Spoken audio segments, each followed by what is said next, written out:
नमस्कार साथियों, प्यारे दोस्तों। मैं एसपी सर और आप देख रहे हो बायोलॉजी वाला एसपी सर यूट्यूब चैनल। दोस्तों, आज हम बात करेंगे रीट काउंसलिंग प्रक्रिया के बारे में कि रीट एग्ज़ाम के बाद परिणाम 100% आ चुके हैं। चाहे लेवल 1 हो चाहे लेवल 2 हो, समस्त विषयों के परिणाम आ चुके हैं। और अब परिणाम आने के बाद जो 2 गुणा कैटेगरी में जो सिलेक्टेड हुए हैं, उन सभी अभ्यर्थियों को मैं शुभकामनाएं और बधाई देना चाहता हूं कि आपका लगभग लास्ट फाइनली भी सिलेक्शन हो जाए। दोस्तों, आज हम बात करेंगे डॉक्यूमेंट वेरिफिकेशन या दस्तावेज सत्यापन। ये बहुत ज़रूरी है।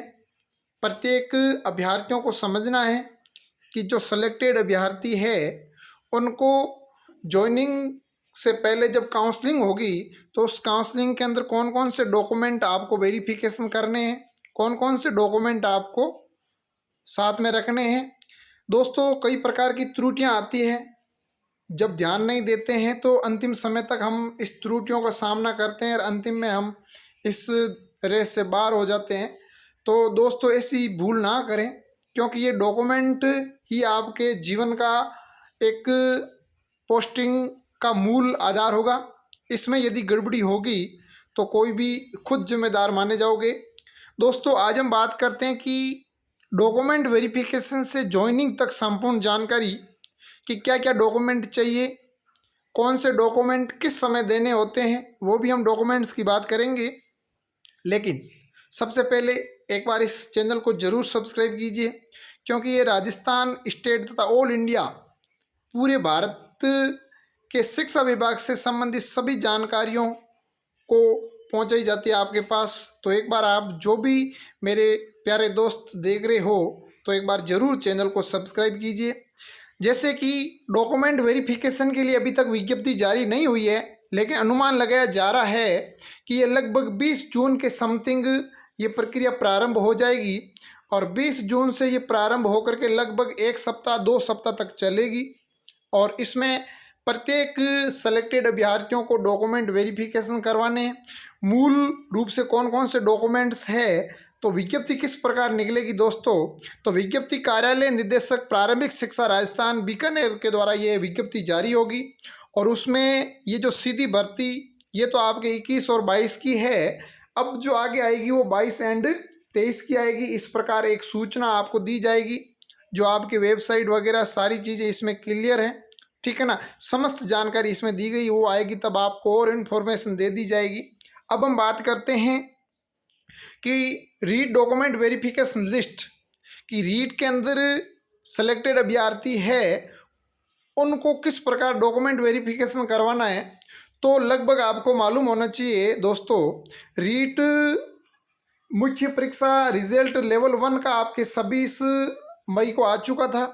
लेवल 2 के कुछ रिजल्ट आपके मई के अंदर जारी हुए थे और कुछ रिजल्ट जून के अंदर।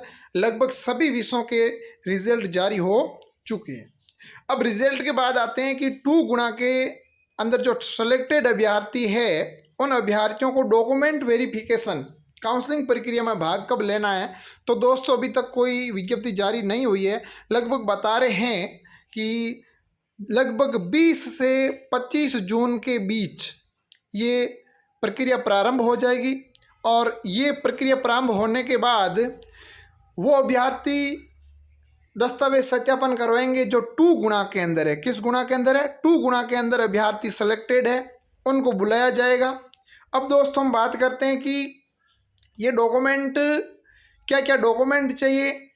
तो उसमें शामिल अभ्यर्थी मैं बता देता हूँ, पुनः बता देता हूँ कि इसमें 2 गुणा अभ्यर्थियों को बुलाया जाएगा और ये उन उम्मीदवारों के लिए सभी आवश्यक दस्तावेज जो रीट लेवल 1, रीट लेवल 2 या इस रीट को हम कह सकते हैं थर्ड ग्रेड L1 और थर्ड ग्रेड L2, उन विद्यार्थियों का दस्तावेज अवलोकन किया जाएगा। किसी भी समस्या का सामना ना हो, इसलिए हम सबसे पहले आपको बताना चाहते हैं कि दोस्तों, डॉक्यूमेंट में किसी प्रकार की किंतु परंतु त्रुटियां नहीं होनी चाहिए। अभी तक आपने डॉक्यूमेंट्स नहीं बनाए हैं तो ज़रूर बना लीजिए, क्योंकि आपका फ्यूचर एक टारगेट है और फ्यूचर भविष्य आपका निर्धारित करेगा कि आप गवर्नमेंट सर्विस लगें। तो इसमें किसी प्रकार का कोई बर्ताव, लूज बर्ताव ना बरतें। आगे बात करते हैं दोस्तों कि read level 1 verification list document की कौन कौन से डॉक्यूमेंट चाहिए, आप स्क्रीनशॉट भी खींच सकते हो। ये आपके दोस्तों लेवल 1 जो BSTC जो प्रारंभिक शिक्षा कक्षा 1 से लेकर के 5 तक अभ्यर्थियों की ये लिस्ट है, जिसमें मूल रूप से दोस्तों मूल आवेदन पत्र जिसको हम बोलते हैं मूल निवास प्रमाण पत्र, ये बहुत ही ज़रूरी है कि आप कहाँ के निवासी हो। फिर उसके बाद आपकी 10वीं की मार्कशीट जो माध्यमिक शिक्षा बोर्ड के द्वारा, कक्षा 12वीं की मार्कशीट, फिर आपने ग्रेजुएशन या फिर BSTC की है जो 2 ईयर का डिप्लोमा है, वो BSTC में प्रवेश तिथि का जो आपने डेट ऑफ एडमिशन प्रवेश तिथि प्रमाण पत्र, फिर BSTC की दोनों सालों की मार्कशीट, क्योंकि BSTC 2 ईयर की होती है तो इसमें दोनों ईयर की जो मार्कशीट है वो आपके पास होनी चाहिए।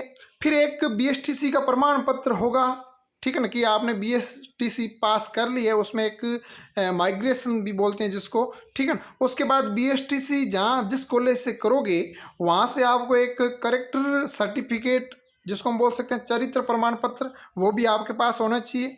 उसके बाद इस 3rd ग्रेड एग्ज़ाम से पहले एक एलिजिबल टेस्ट हुआ था जिसको बोलते हैं रीट, जो रीट 2022 का प्रमाण पत्र होना चाहिए। हो सकता है यदि 2021 की 3 साल की अवधि है, ये अनलिमिटेड है, तो वो भी आपके लागू हो जाएगा। तो आपके पास रीट एलिजिबल 2022 का सर्टिफिकेट होना चाहिए। फिर उसके बाद आपका खुद का चरित्र प्रमाण पत्र, ठीक है ना, करेक्ट प्रमाण पत्र। ये दोस्तों वो चरित्र प्रमाण पत्र होना चाहिए ना कि जहाँ आपने लास्ट ग्रेजुएशन या फिर स्टडी की है वहाँ से आपका एक लास्ट चरित्र प्रमाण पत्र होना चाहिए। वैसे पुलिस वेरिफिकेशन भी चाहिए, उसमें भी ये चरित्र प्रमाण पत्र होता है। उसके बाद हम बात करेंगे जाति प्रमाण पत्र की, आप किस कैटेगरी में आते हो, जाति प्रमाण पत्र, ठीक है ना। मूल निवास प्रमाण पत्र हो गया। यदि आप स्काउट गाइड का प्रमाण पत्र आपके पास है तो ठीक है। यदि आप विशेष रूप से आप हो तो आपके पास स्काउट गाइड का प्रमाण पत्र होना चाहिए। फिर आप मैरिज और अनमैरिज का भी शपथ पत्र होना चाहिए। या तो अनमैरिज हो, अनमैरिज की कोई आवश्यकता नहीं है, लेकिन जब आप मैरिज हो, विवाहित हो, तो उसमें आपको आपका शपथ पत्र होना चाहिए, विवाहित सर्टिफिकेट होना चाहिए। फिर घोषणा पत्र, शपथ पत्र, निर्धारित रूप से बैंक डायरी और पुलिस वेरिफिकेशन जो ज्वाइनिंग आदेश के बाद जब आपको स्कूल आवंटित हो जाएगी, और स्कूल आवंटित हो जाएगी तो उसके बाद आपको ज्वाइनिंग के आदेश के बाद जब एक पुलिस सर्टिफिकेट जाएगा, उसमें आपका इसमें यह माना जाएगा कि आपके ऊपर किसी प्रकार का कोई मुकदमा या FIR दर्ज नहीं है। यदि आप उसके कैटेगरी में आते हो तो आपको ज्वाइनिंग रोक सकते हैं। तो ये बहुत ज़रूरी है यदि कुछ भी आपके इस प्रकार की घटना घटित हुई है, क्योंकि ये सारे डॉक्यूमेंट हर क्षेत्र हर विभाग के अंदर वेरिफिकेशन होने के लिए ये अधीनस्थ या जिला शिक्षा अधिकारी भेजे जाएंगे। यदि उसमें आपके पाए गए तो आपको लेट सेट या कोर्ट के चक्कर काटने पड़ सकते हैं। फिर उसके बाद ज्वाइनिंग आदेश के बाद आपका हेल्थ सर्टिफिकेट होना चाहिए। ये आप CSC आपने जिला चिकित्सा अधिकारी से आप बनवा लेना, ठीक है ना। ये उस समय ज़रूरत पड़ेगी जब आपको ज्वाइनिंग पोस्टिंग का आदेश आ जाएगा, उस समय आपको ज़रूरत पड़ेगी कि आप स्वस्थ हो या नहीं हो।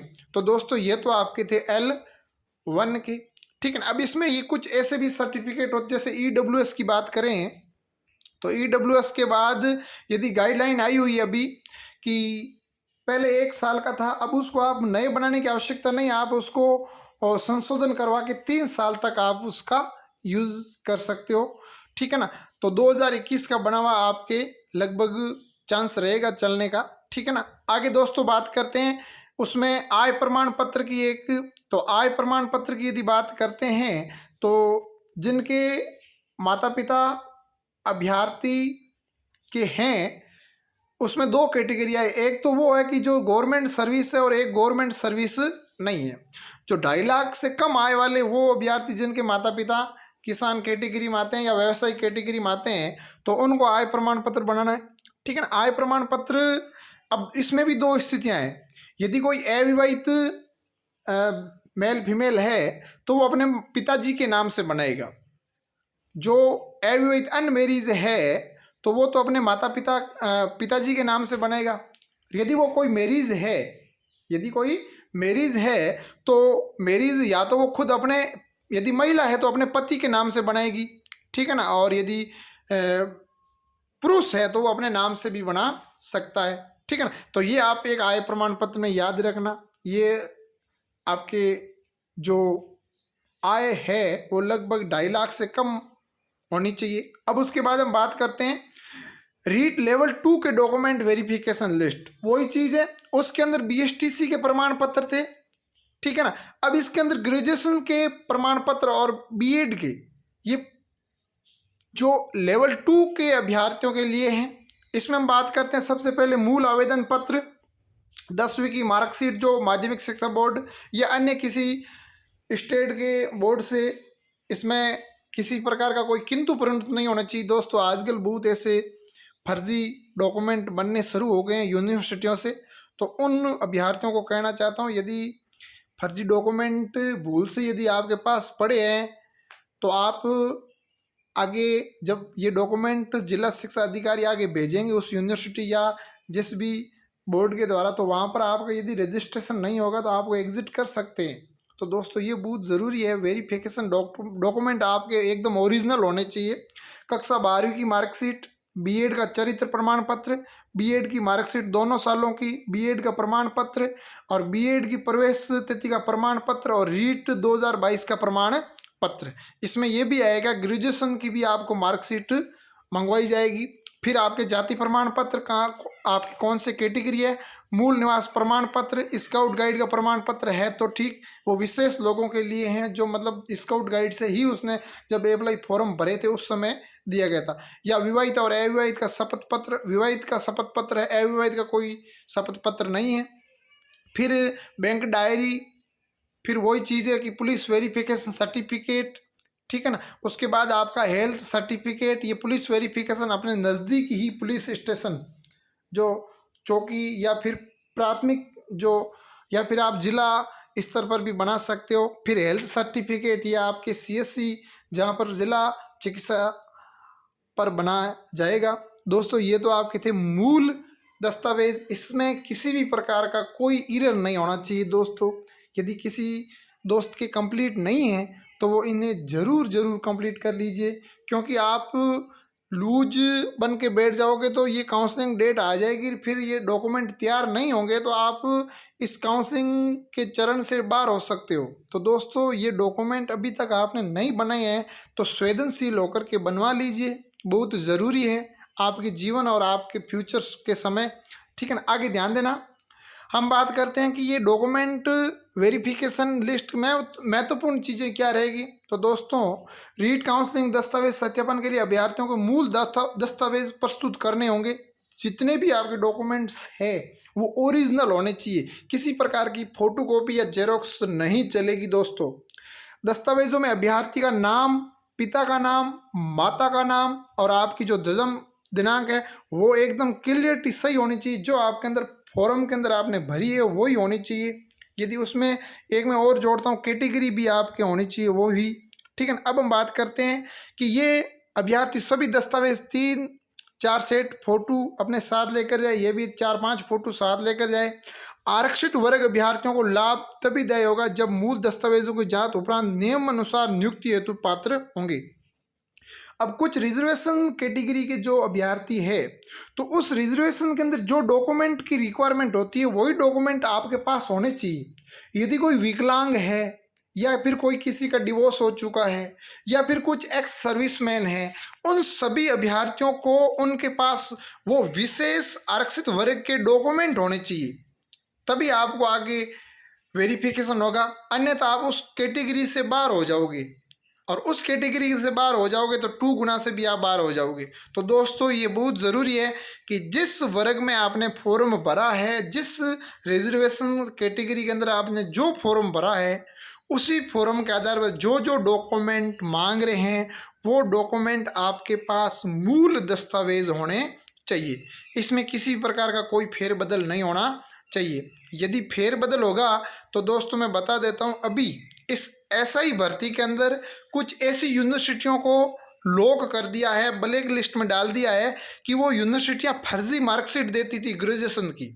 तो उन फर्जी मार्कशीटों से अभ्यर्थियों ने बीए या ग्रेजुएशन कर लिया और फिर जाके एसआई में जब उसका सिलेक्शन हुआ, जब डॉक्यूमेंट वेरिफिकेशन होने गए, तब वो डॉक्यूमेंट आपके उस यूनिवर्सिटी के अंदर जाएंगे कि इस अभ्यर्थी ने इस अवधि में ये ग्रेजुएशन किया कि नहीं। यदि उसमें आपका रजिस्ट्रेशन नहीं है यूजीसी के तहत तो आपको पार कर दिया जाएगा। तो दोस्तों ये बहुत मूल बात है, इसको ध्यान में रखना। अब हम बात करते हैं आगे, अभ्यर्थियों को अंतिम शैक्षणिक संस्थान द्वारा जारी चरित्र प्रमाण। अब जिस संस्थान से आपने अंतिम स्टडी की है वहाँ से आपका करेक्टर सर्टिफिकेट होना चाहिए, जरूरी है।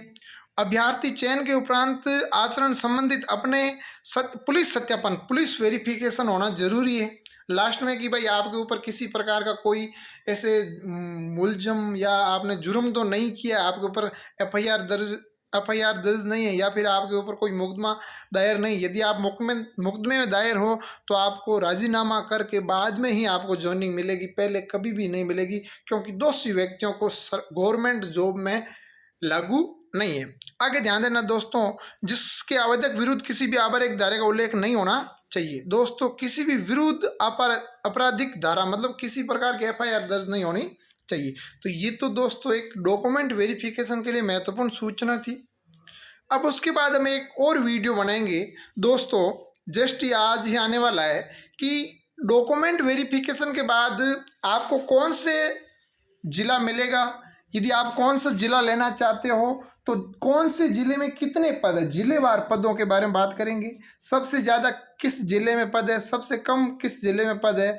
तो जिलेवार पदों का आवंटित कौन कौन से पद कितने सर्जित है वो मैं आपको अगले वीडियो में बताऊंगा।